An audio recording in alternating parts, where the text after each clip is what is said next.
Hi everyone, this is Hannah. I'm here today to show you the outline stitch.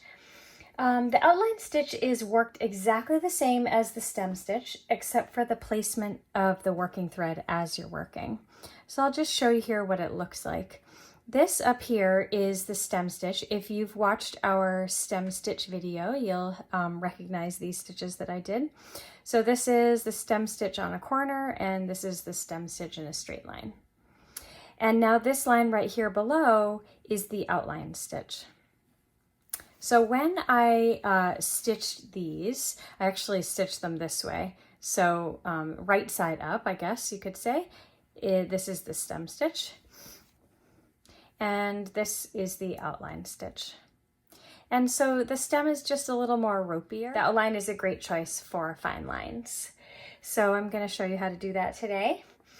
So you'll want to start with your thread in your needle and knot it.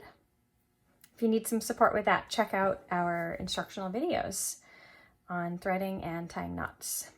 And so just like the stem stitch, the outline stitch is worked from left to right if you're right-handed and right to left if you're left-handed. So you're going to come up at the beginning of your line of stitching. So in the stem stitch, if you are right-handed, you would keep the working thread below your work. If you were left-handed, you would keep it above your work because you're coming from this way. With the outline stitch, it's the opposite. So if you are right-handed, you will keep the working thread above your line of stitching. If you are left-handed, you will keep the working thread below your line of stitching. Okay? So I am right-handed, so I'll be demonstrating the right-handed way. So I start over on the left at my line of stitching and I just come up. Now, then what you do is you move the thread above your work and then go back in, and then you're going to come up about halfway between where you went in and where you came out. Now this is the same way that we start the stem stitch as well. Like I said, it's worked exactly the same. And now you just move that working thread above your line of stitching again. And now instead of going in that double length like you did there, you're just going to go in the stitch length away. And then come up at the end of that first stitch. And then you just keep going. Now this stitch can also be worked in the sewing. You can also just sew the stitch instead of doing the poke and pull method. In that case, you would go in, stitch length away, and come back up.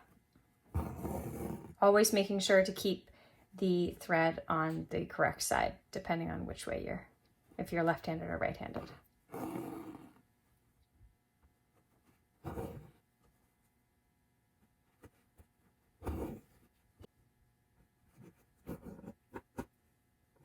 Now when you get to the end of a line of stitching, it's just like the stem stitch. So you'll do your last stitch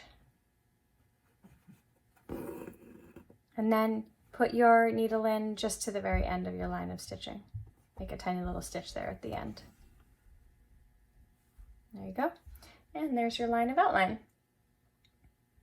So like I said before, if you're working from left to right, you'll want to keep your working thread above your line of stitching.